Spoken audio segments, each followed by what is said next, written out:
ಮುಂಬರುವ SSLC ಪರೀಕ್ಷೆಯನ್ನು ನಮ್ಮ ವಸತಿ ನಿಲಯದ ವಿದ್ಯಾರ್ಥಿಗಳು ಪರೀಕ್ಷಾ ಭಯವನ್ನು ಬಿಟ್ಟು ಆತ್ಮವಿಶ್ವಾಸದಿಂದ ಪರೀಕ್ಷೆಯನ್ನು ಎದುರಿಸುವ ಮೂಲಕ ಹೆಚ್ಚು ಅಂಕ ಪಡೆದುಕೊಳ್ಳುವಂತೆ ಹಿಂದುಳಿದ ವರ್ಗಗಳ ಕಲ್ಯಾಣ ಇಲಾಖೆಯ ಜಿಲ್ಲಾಧಿಕಾರಿಯಾದ ನಾಗವೇಣಿಯವರು ಸಲಹೆ ನೀಡಿದರು.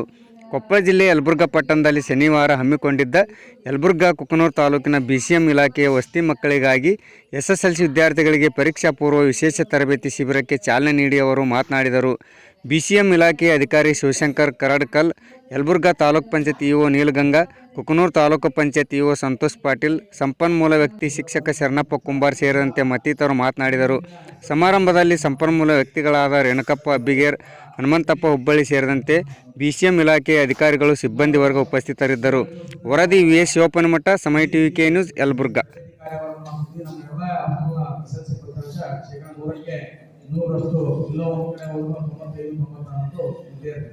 ಟೋಟಲಿ ನಮ್ಮ ತಾಲೂಕಾ SSLC ನಮ್ಮ ವಸತಿ SSLC ವರ್ಷ 95 ಮೇಲೆ. ಬಟ್ ಕಳೆದ ಬಾರಿ ರಿಸಲ್ಟ್ ನೋಡಿದ್ರೆ ನಮಗೆ ಒಂದು ಕಡೆ ಬಹಳ ಗಿಲ್ಟಿನೆಸ್ ಕಾಣಕತ್ತಿತ್ತು. ಏನಪ್ಪ ಇಷ್ಟು ಕಡಿಮೆ ಇದು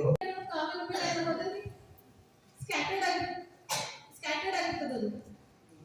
ಯಾವಾಗ ಮಳೆ ಹನಿ ಬಿದ್ದು ಸೂರ್ಯನಿಂದ ಇಂಟರ್ನಲ್ ವಕ್ರೀಭವನ ಪ್ರಕ್ರಿಯೆಯಿಂದ ಇಂಟರ್ನಲ್ ಪಾಸ್ ಯಾವ ಪ್ರತಿಫಲನ ಆಗ್ತದೆ, ಅವಾಗ ಆ ಕಾಮನ್ ಬಿಲ್ ಕಾಣ್ತಿತ್ತು, ಹೌದಲ್ಲ?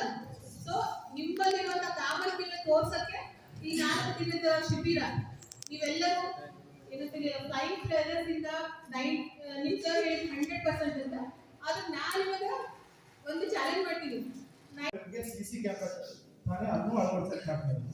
ನೀವೆಲ್ಲ ನಾವು ಮಾಡ್ತೀವಿ, ಎಲ್ಲ ನೀವು ಹೇಳ್ತೀವಿ, ಬಟ್ ಎಕ್ಸಾಮ್ ಬರೆಯೋರು ಯಾರು?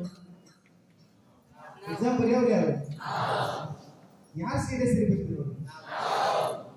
ಸೊ ಎಕ್ಸಾಮ್ ಹಾಲ್ ಅಲ್ಲಿ ನೀವು ಇಡೀ ಒಂದು ವರ್ಷ ಏನು ನೀವು ಓದಿರ್ತೀರಲ್ಲ, 3 ಗಂಟೆಗೆ ಎಕ್ಸಾಮ್ ಹಾಲ್ ಅಲ್ಲಿ ನೀವು ಅದನ್ನ ಬರಿಬೇಕಾಗುತ್ತೆ. ಬಹಳ ಅತ್ಯುತ್ತಮವಾಗಿ ಸದುಪಯೋಗ ಪಡಿಸಿಕೊಳ್ಬೇಕಾಗಿ ತಮ್ಮಲ್ಲಿ ಮೊದಲನೇ ಪ್ರಾರ್ಥನೆ ಮಾಡ್ತಾ, ಈಗಾಗಲೇ ಹೇಳಿದಾಗೆ ಈ SSLC ಅನ್ನುವಂಥದ್ದು ಒಂದು ಘಟ್ಟ. ಇಲ್ಲಿ ಏನಾಗ್ತಾ ಇದೆ, ನಾವೆಲ್ಲರೂ ಪ್ರಯತ್ನ ಮಾಡ್ತಾ ಇದ್ದೇವೆ. ನಮ್ಗೊಂದು ದೊಡ್ಡ ಸಮಸ್ಯೆ ಏನಂತಂದ್ರೆ ಬೇರೆ ಬೇರೆ ಇಲಾಖೆ ಒಳಗೆ ಅವ್ರು ತಮ್ಮ ಕೆಲಸ ಮಾಡಿಬಿಟ್ಟು